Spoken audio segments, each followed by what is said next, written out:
Sekretaris Jenderal PDI Perjuangan Hasto Kristianto memberikan klarifikasi terkait isu pengambil ahlian PDI Perjuangan yang disebutkan oleh Ketua Umum PDIP Megawati Soekarno Putri dalam pidatonya pada Rabu kemarin. Hasto menyinggung sosok mantan menteri yang sempat berkomunikasi dengan Menteri Kabinet Presiden Jokowi terkait hal tersebut. Dihubungi oleh menteri dalam Kabinet Bapak Jokowi yang menyatakan keinginan dari Bapak Jokowi untuk menduduki posisi Ketua Umum PDI Perjuangan. Itu pernah saya sampaikan ke publik. Dan kemudian melihat apa yang terjadi dengan Partai Golkar, yang mula-mula juga ada rumor seperti itu. Ternyata itu kan terjadi. Maka apa yang disampaikan oleh Ibu Megawati Soekarno Putri tersebut itu adalah benar.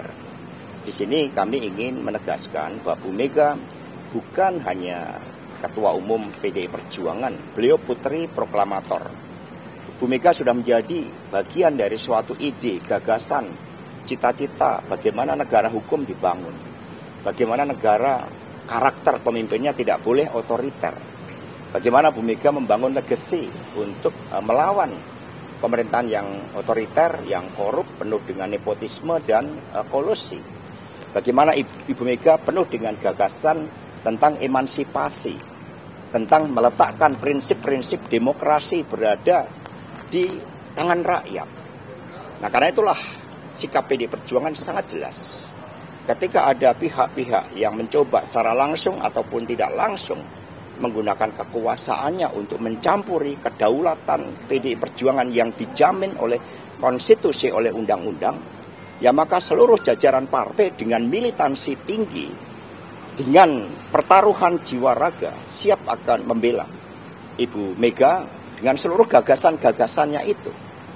Nah, sehingga Ibu Mega justru menyatakan untuk bersedia menjawab permintaan dari Rakernas ke-5 yang memohon Ibu Mega untuk berkenan menjadi Ketua Umum PDI Perjuangan kembali. Karena ide untuk membangun demokrasi, untuk setia pada konstitusi, setia pada jalan demokrasi, setia pada kedaulatan rakyat, ini ada pihak-pihak yang mau mengganggu prinsip-prinsip fundamental dalam kehidupan berbangsa dan bernegara. Apalagi ini menjelang 17 Agustus yang merupakan peringatan bahwa kemerdekaan Indonesia ini membangunkan jiwa-jiwa rakyat Indonesia agar merdeka, berdaulat, untuk tidak mampu ditekan oleh siapapun yang mencoba menyelewengkan semangat 17 Agustus tersebut. Percobaan mengambil alihan ketum PDIP itu kapan sih? Ya, semuanya kan dari rumors yang kemudian muncul menjadi bisikan-bisikan, lalu muncul menjadi suatu gerakan. Kan kami juga belajar dari partai politik lain. Kedaulatan partai itu dilindungi oleh konstitusi. Kami warga negara yang sah, kami partai yang sah, sehingga pemilu kada pun sekarang sepertinya itu mau digeser hanya untuk kekuasaan itu. Mas, ini momentum Bu Mega mengatakan akan penjagalan partai atau PDIP ini karena melihat momentum Golkar yang sekarang diguncang gitu. Jadi itu bisa membuktikan apa yang disampaikan Bu Mega itu benar gitu. Itu momentum suara kebatinan, suara nurani yang bening. Itu momentum ketika kami mempersiapkan pemimpin-pemimpin dari rakyat dan kemudian ada yang mencoba untuk mengganggu. Di antara calon kepala daerah yang diumumkan kemarin, calon wakil kepala daerah, itu ada sosok yang mulai berkarir di PDI Perjuangan. Itu sebagai office boy. Kemudian dia belajar manajemen, belajar komputer, mengambil S1, S2. Akhirnya terpilih sebagai anggota DPR RI. Dan sekarang mau merunding ya sebagai salah satu pimpinan kepala daerah. Ini menunjukkan bahwa PDI Perjuangan menempatkan pilkada itu sebagai proses dari arus bawah, agar setiap warga bangsa bisa menjadi pemimpin dan tidak boleh ada pihak manapun yang mengganggu hanya karena kepentingan pemilu 2029.